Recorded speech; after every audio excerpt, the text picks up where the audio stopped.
Programa Otras Voces del sábado 2 de octubre de 2021. FM Crisol 92.3. Entrevistamos a Julio Devido, arquitecto, exdiputado nacional, exministro de Planificación Federal, Inversión Pública y Servicios de la Nación. De las elecciones, de los resultados, de este resultado que tuvo el Frente de Todos. Mirá, yo había hablado ya con otros compañeros dando mi opinión al respecto antes del resultado. Y la verdad que, no sé, viste, me parece que aquellos que veían un resultado ajustado, ¿te acordás que se decía que las encuestas daban un resultado muy, muy apretado a favor del peronismo, del Frente de Todos? Sí. Y yo sostenía que el partido, el peronismo nunca había ganado por poco, siempre es un movimiento mayoritario de masas, sí, polariza la sociedad. Este asunto de la grieta, vamos a decir, no lo inventó Macri, ya viene de la época de la Revolución Libertadora, ¿no? Claro. El día que se bombardeó la Plaza de Mayo, bueno, la grieta se hizo insondable. Claro, y claro. Lo que creo que más que nada, yo creo que no lo blanquean, lo tienen oculto. Dicen, bueno, vamos a ir a buscar a los que no fueron a votar y que patatín y que patatán. Y bueno, y en realidad ahí está el resultado de la derrota. Y los compañeros que no tenían a quién votar, que se quedaron en la casa porque no tenían a quién votar. Yo conozco decenas de compañeros que no fueron a votar y si no voy a votar. A esto no lo puedo votar porque lo veo como continuidad de alguna manera del macrismo, digamos, al no ser claro, taxativo y duro con estos delincuentes del Partido Amarillo, del Frente del Cambio, sí, o Unidos por el Cambio. La verdad es que para mí el resultado no constituyó una sorpresa. Debo decirte que me sorprendí cuando vi a algunos compañeros festejando el triunfo, digamos, contentos por ellos, pero me sonaba raro, veía que no es lo que yo palpo en la sociedad. Yo vivo en Zárate, sí, y no vivo en un termo, digamos, estoy en contacto con muchísimos compañeros. Nunca perdí el contacto, ni estando preso perdí contacto con los compañeros, porque por suerte hubo muchísimos compañeros que acompañaron mi prisión y estuvieron junto a mí siempre. O sea, nunca estuve aislado. claro, y claro. No veía en la sociedad un triunfo por escaso margen. Sí veía una voluntad de ausentismo y de abstención parecida a la que llevó adelante el peronismo en el año 57, cuando se quiso reformar la Constitución del 49, que había sido derogada por un bando militar de la Revolución Libertadora. Claro, claro, claro. En realidad, sí, muchos dicen no, porque la gente no, porque no fueron a votar, como si como que la gente no fue a votar porque no tenía ganas de ir, cuando en realidad... Sí, como si fuera un hecho anecdótico, y de anecdótico no tiene nada. Claro. Expresa la falta de candidatos. Por otro lado, era una elección, una interna, en definitiva. Es una primaria, o sea que compiten los candidatos de todos los partidos entre sí. Y bueno, el partido opositor o los partidos opositores presentaron ofertas, que quería votar a Mal, que quería votar a Santilli dentro del, digamos, de ese gorilismo. Y acá no hubo en el frente. Pero ni unificó, entonces no tenía demasiado sentido ir a votar. Tal vez ahora se achique la abstención producto de que estamos en una elección general. Pero te reitero, me parece que los candidatos no han enamorado. ¿No? Creo que un error estratégico, además muy grande, haber querido mostrar como un éxito la gestión en la pandemia. Y te diría, a lo mejor la gestión no fue mala, pero el resultado de la pandemia para el pueblo argentino fue catastrófico. En el mejor de los casos, la gente perdió su trabajo y en otros se murieron los amigos, los parientes, los seres queridos. Y en muchos casos hubo familias que se disolvieron producto de esa especie de convivencia permanente obligatoria. Y bueno, tal vez había que hacerlo, pero después quererlo esbozar como un triunfo electoral, no. Triunfo electoral sería que se hubieran denunciado al macrismo por todos los crímenes que cometió, desde los presos políticos hasta la deuda con el Fondo Monetario Internacional, o que hubiera reactivado el mercado interno, o que se hubiera recuperado Vicentín, dando una muestra concreta de la voluntad del gobierno nacional de recuperar una mayor presencia en el comercio exterior, porque cuando yo hablo del comercio exterior, te hablo del resultado de las ventas de los excedentes exportables de la Argentina, llamémoslo en plata, soja, aceite, carne. Al no tener un control del comercio exterior, cada vez que aumenta el precio internacional de cualquiera de esos productos, aumenta en la Argentina. Al no tener un control del comercio exterior, digamos, las ventas que se realizan, el producto, o sea, la plata que se cobra por esa venta, muchas veces quedan en paraísos fiscales o en el exterior. Si bien hay una obligación de liquidar, eso es para los que exportan en blanco, pero sabemos muy bien que hay un altísimo porcentaje de exportaciones en negro que no tributan en la Argentina. En fin, una serie de cuestiones que produjeron las tensiones, las PASO, y no sé qué va a pasar ahora en la elección del 14 de noviembre. Claro, entonces usted coincide en esto de que no se cumplió con la plataforma por la cual votamos y acompañamos al frente en su momento. No, hubo una como se dice ahora, una rotura del contrato electoral. Si vos votaste una cosa y los que ganaron hicieron otra, o no hicieron, que es peor que haber hecho, digamos, ¿no? En cualquier sentido, siempre la inacción. Por eso Cristina en la carta marca la cuestión de la subejecución presupuestaria, que es una palabra rarísima, pero en realidad es plata que el gobierno nacional tenía pensado invertir en acciones de índole social o económica, productiva o lo que fuera, y que no se invirtió. Todo ese dinero lamentablemente va a pagar los intereses de la LELIC o a pagar a la deuda externa. ¿Usted coincide entonces con el análisis que hace Cristina en la carta? En líneas generales sí, no en el tema de la pandemia. No hay que seguir insistiendo con el éxito de la gestión de la pandemia cuando tenemos 130.000 muertos, compañera. Esto es un tema... Claro. A ver, tal vez no se podía haber hecho nada mejor de lo que se hizo. Punto, pero no puede ser un punto de reivindicativo en la campaña electoral, porque el tipo que se le murió el padre, la madre, que no lo pudo velar, que no pudo ir al entierro, que no lo pudo visitar en el sanatorio y demás, y viste, putea, inevitablemente. Claro. No, ¿a quién? A ver, a vos cuando eras chica y te pasaba algo y le echabas la culpa a tu viejo, a alguno de tus viejos, o a tu hermano mayor. Siempre el ser humano busca la contención en alguien que lo considera justamente el continente de sus angustias, de sus pesares, de sus problemas. Y no lo encontró ahí la gente. Todavía quieren hacer campaña con la vacuna y con todo lo demás. No estoy cuestionando la gestión, simplemente estoy cuestionando la estrategia electoral que se quiso hacer con esa gestión. Claro, porque pareciera como, con la vacuna alcanzaba para decir, está bien, pasó todo esto, pero les dimos la vacuna. Y en realidad... Le murió el padre y la madre, y no los pudo ver, no los pudo velar, y está vacunado. ¿Le va a votar por el tema de la vacuna? Por favor. ¿Desde cuándo una vacuna fue motivo de tener éxito electoral? El resultado del éxito es tener un pueblo sano, que bajen los índices de mortalidad infantil, sobre todo, que la gente no esté dentro de la línea de pobreza. Eso es salud. Esto otro era una emergencia y el Estado tenía que atenderla. El resultado de la emergencia fue catastrófico, más allá de la buena o mala gestión. Entonces hay que dejarse de joder, de seguir insistiendo con un tema que fue muy doloroso y que de ninguna manera puede ser utilizado como bandera de campaña electoral. Y sin llegar a eso, a haber perdido un familiar, sí también la parte económica, mucha gente que tuvo que cerrar sus comercios, que perdió su trabajo.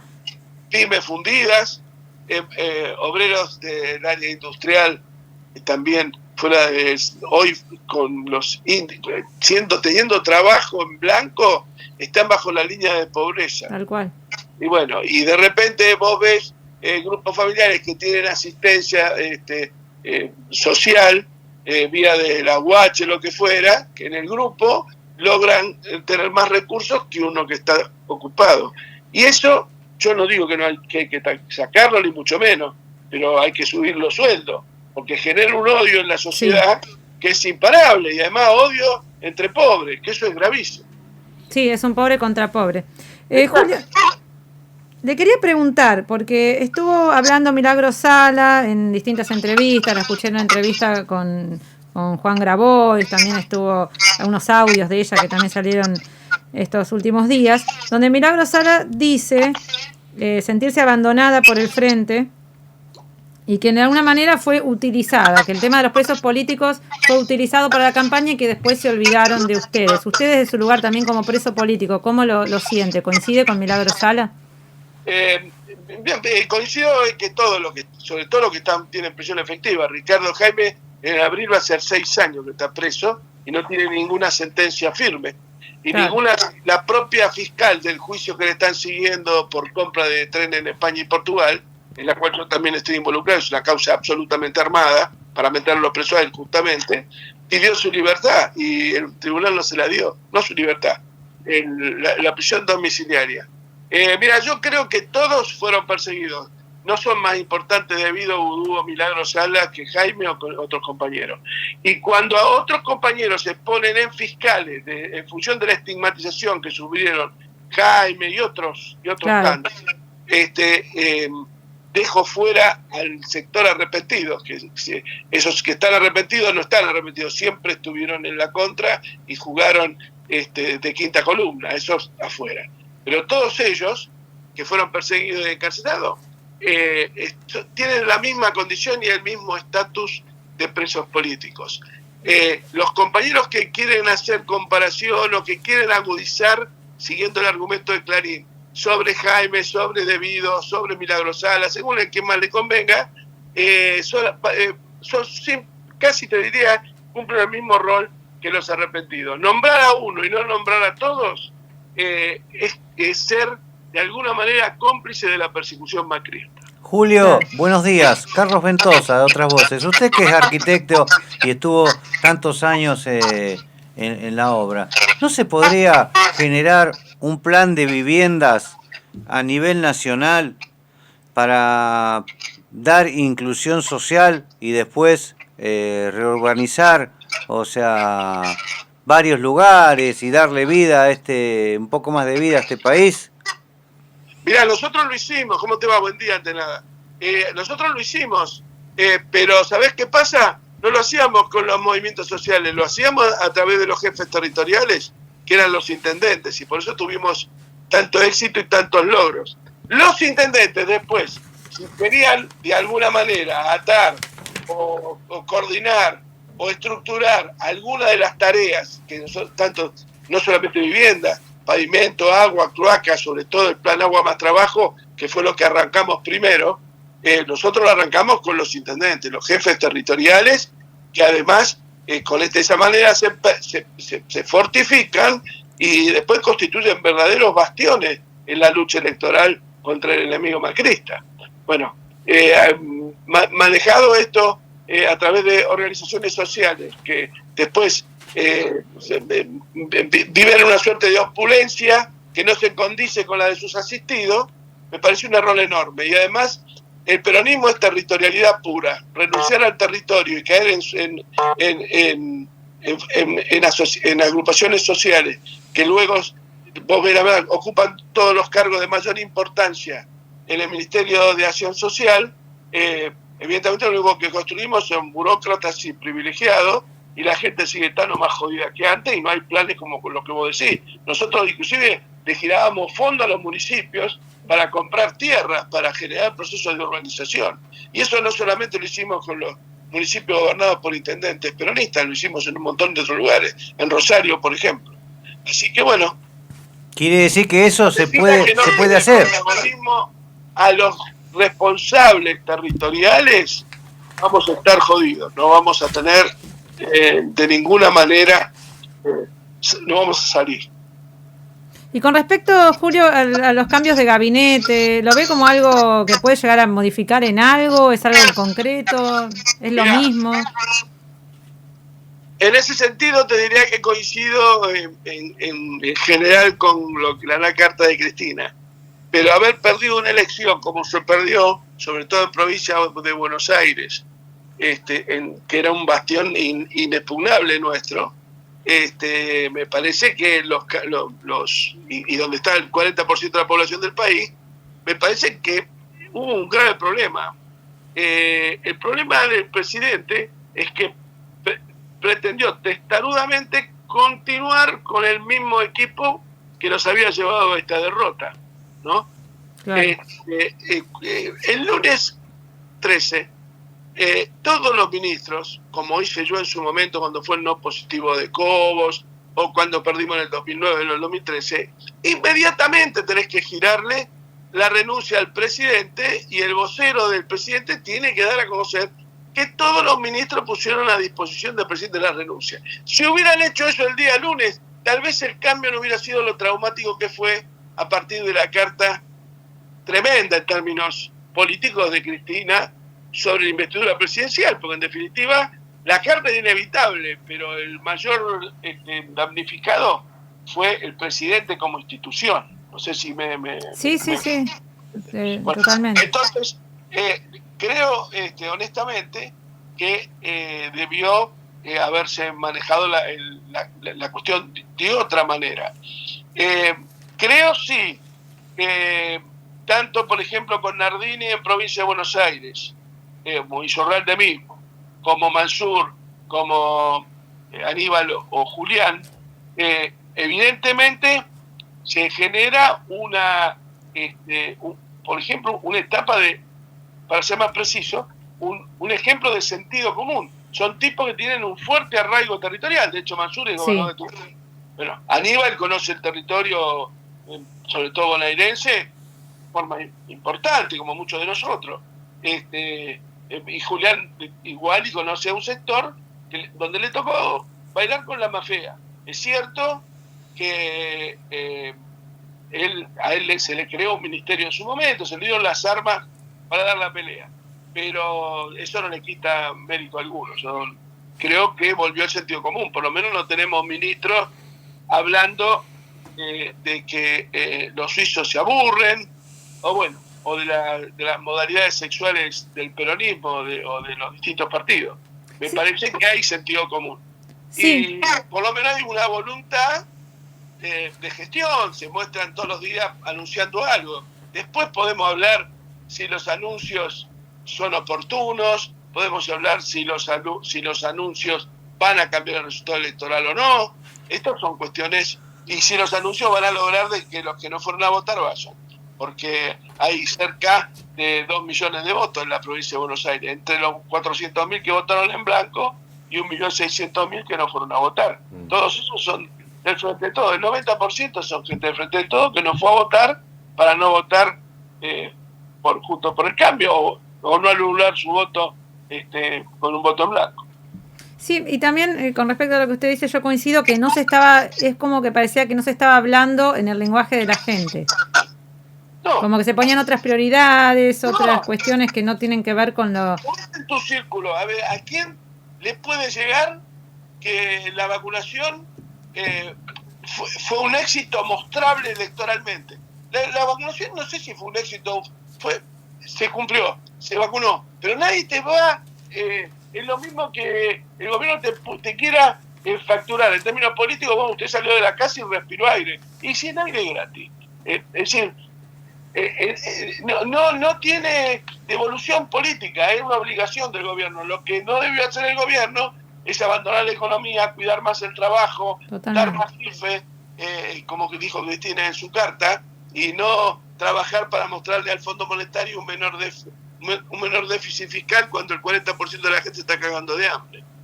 Sí, es lo que decía Néstor. En la carta de Cristina, no te olvides, no nos olvidemos, vos y los compañeros que están ahí, que el 60% del problema que habla Cristina en la carta, sacando la cuestión de menor cuantía del vocero presidencial, era la economía. Y en la economía no hubo ningún cambio.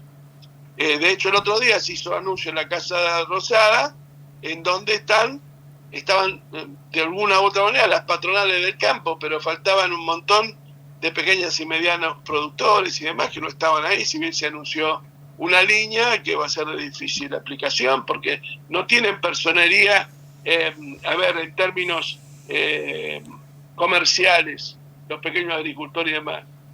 Producen y trabajan mayoritariamente en negro porque no pueden, no tienen manera de insertarse en el circuito económico legal, de plata. Claro, no, totalmente. Tenemos cuidado con cegar los discursos o de seguir hablando para el enemigo. Si seguimos hablando para conseguir los votos de los que no nos votaron ahora, ni nos votaron nunca del 55 en adelante. Nunca. Entonces, tenemos que dirigir nuestra acción política, nuestro voto a nuestra base electoral, que es con los que tenemos firmado, o el gobierno debería tener firmado un contrato que debería ser inalterable. Sí, además era como usted dice, ¿no? Que era la campaña con respecto a la gestión de la pandemia y la vacuna y hablando en contra del gobierno anterior, criticando, ¿no? Porque si ganan ellos, o sea, como asustando con lo que sería, que ya sabemos, lo que sería con los amarillos, y a la vez tampoco haciendo nada ni para que se hagan responsables de lo que hicieron, ni para cambiar el rumbo ese que económico, social que tuvieron los años que gobernaron. Que se lo ve como una continuidad del macrismo, es decir, claro, estamos centrando el eje principal económico en ver cómo vamos a pagar una deuda que a todas luces es fraudulenta, pero claramente violatoria del estatuto del fondo y demás. Lo que nosotros decimos, o lo que yo digo por lo menos, mi compañera también que sacó algún artículo sobre el tema, es que eso, todos los que fugaron los recursos del fondo que vinieron como préstamo a la Argentina, que como denunció Alberto Fernández en el debate presidencial en la campaña del 2019, eran amigos del presidente. Tienen nombre y apellido, están registrados en el Banco Central, los que fugaron ese dinero que ingresó. El gobierno debería hacer una denuncia en la Secretaría que investiga todos estos temas de lavado de dinero de la Bolsa de Comercio de Nueva York, que es donde operan todos estos delincuentes, y denunciarlo por lavado, porque están fugando fondos que no fueron otorgados de manera legítima por el Fondo Monetario a la Argentina. ¿Usted cree que podría no pagarse esa deuda o parte de esa deuda? Vas a ver ahí cómo se conmueve, porque la bandera, la República Argentina,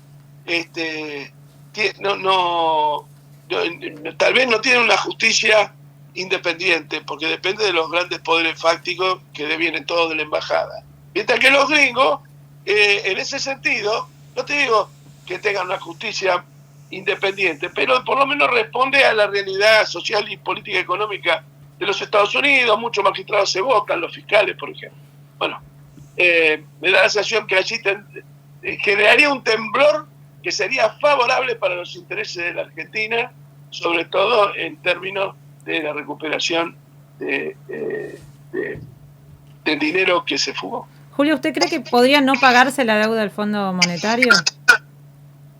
Mirá, yo creo que, Kirchner hagamos lo que hizo Kirchner en el 2003. Busquemos llevar una negociación a fondo, sí. Mostremos que somos una nación independiente, que tenemos objetivos, que tenemos principios y convicciones que el que está en el otro lado de la mesa sabe que son intransigentes, que no vamos a declinar, y entonces vamos a ver cómo vamos a tener mejores resultados. Sí, una negociación que no se pague con el... Vamos a abandonar la negociación. Claro. ¿Cómo puede ser nuestro objetivo entrar en default? Lo que tenemos que lograr es una negociación que nos beneficie, y no podemos hacerla si no denunciamos los ilícitos que se cometieron con ese dinero. Tanto al tomarlo, como cuando vino acá, que se fugó de vuelta. Entró por una puerta y no por la otra. Coincido totalmente. Julio, acá mi compañero Alex Tejada le quiere hacer una pregunta. ¿Cómo no? Buen día, Julio. Antes que nada, quiero que sepa de que estoy contento de formar parte de esta nota. Estaba muy ansioso de que llegue el sábado para poder hablar con usted. Y si me permite, ¿lo puedo tutear? ¿Cómo no, querido? Muchas gracias.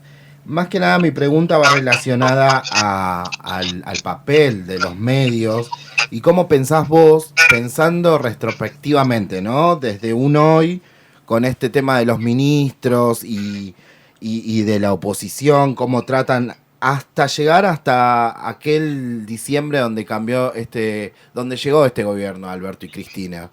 En base a eso, vos, ¿qué pensás respecto al verdadero poder que tienen los medios? Sabiendo, ¿no? todo lo que te pasó. Mira, los medios, digamos, durante el gobierno de Cristina, en su momento, y estando Néstor vivo, salió la ley de medios audiovisuales. Macri la derogó por decreto. Sí. Y nosotros, como Cordero, mantuvimos esa situación de ese decreto ilegítimo, ilegal, porque derogaba una ley votada por amplia mayoría en diputados y en la Cámara de Senadores en el 2000, creo que fue 2008, 2010, no recuerdo, 2010. 2009/2010. Bueno, 2008 fue. Y lamentablemente debería hacerse una autocrítica también de por qué no llegó a aplicarse antes del 2015, que es un tema que está pendiente y que seguramente el peronismo en algún momento tendrá que darse ese debate, que hoy está impedido de realizarse por los unicatos que hay en el partido. Si por un lado lo han impuesto a Alberto como presidente del partido nacional, bueno, yo mismo personalmente le puedo decir a Máximo de que no me parecía correcto que él fuera presidente del partido a nivel provincial si no fuera convalidado, digamos, a través de una elección transparente por todos los compañeros. Yo creo que él tendría muchas posibilidades de ganar, y tal vez Alberto hubiera ganado también, pero tendría otra legitimidad y se podrían dar debates que hoy no se pueden dar. Después el presidente del otro día en la reunión donde se anunció la ley de esta agroindustrial, de promoción de la agroindustria, planteó que bueno, que estamos dando la pelea contra los monopolios. No hay ninguna pelea contra los monopolios. A los monopolios se los combate con la ley. Y la ley es la ley de defensa de la competencia. No haría falta siquiera revivir la ley de medios audiovisuales, que sigue derogada. Yo lo primero, el día después del discurso del presidente, hubiera reunido a la Cámara y hubiera bajado el decreto de Macri inmediatamente, porque la Cámara es soberana para hacerlo. Hubiera repuesto la ley de medios. Si no se aplica la ley de defensa de la competencia, en donde se castigan los abusos de posición dominante, y bueno, no va a pasar nada. Y si el Consejo de la Magistratura no actúa. Yo te voy a dar un solo ejemplo. Yo en el año 2010, 2010-2009, derogué la licencia Fivertel, que es de Clarín, por abuso de posición dominante, aplicando la ley de defensa de la competencia. Bueno, yo la resolución la firmé a las 10 de la noche y a las 8 de la mañana ya un juzgado me había bajado la resolución. Y aquí hizo la presentación en el juzgado, ¿sabes quién fue? Carlos Rosenkrantz, como representante de una ONG, el actual presidente, vicepresidente de Suprema, al que se está manteniendo alegremente, sin haber iniciado juicio político y con la complicidad de todas las fuerzas, tanto de la oposición como las nuestras propias, ¿viste? No se ve debate, no se ve batalla. En todo hay una continuidad. Y las cosas si no hay convicciones, como las que tenía Néstor, pelea, y mejor si no hay una convicción, más vale no empecé la pelea porque la vas a perder. Y a veces hacen como que pelean para decir, bueno, viste, perdimos. No es así. La pelea hay que darla con todo. Me parece que ahora estaríamos, para poder revertir el resultado electoral, más allá del sentido común, necesitaríamos coraje para voltear algunos privilegios que tiene la Argentina, sobre todo en materia de difusión, ¿no? Sí, eso le iba a preguntar, Julio, para ir cerrando. Desde su mirada, ¿qué es lo que habría que hacer para salir adelante en este país? Para poder cambiar el rumbo. Mira, primero que hacer cambiar la política económica, claramente, y tener una política clara, precisa y con convicción de desendeudamiento. Y luego poner en práctica llevar adelante todas las prácticas antimonopólicas que pudieran corresponder. Para eso ahí la ley de defensa de la competencia está vigente. y por supuesto recuperar el comercio exterior, tal cual prevé la Constitución del 49, y los servicios públicos por el manejo del Estado. No hay manera de que la Argentina tenga factibilidad de ser una nación soberana si no se recupera el comercio exterior. O sea, el Estado tiene que ser el titular de esos recursos y obviamente sin confiscar a nadie, sin expropiar a nadie y obviamente repartir en ese sentido, ¿no es cierto? Distribuir de otra manera la renta nacional. Perfecto. Bien, perfecto. Julio, la verdad que le agradecemos mucho, muchísimo por esta charla. Para nosotros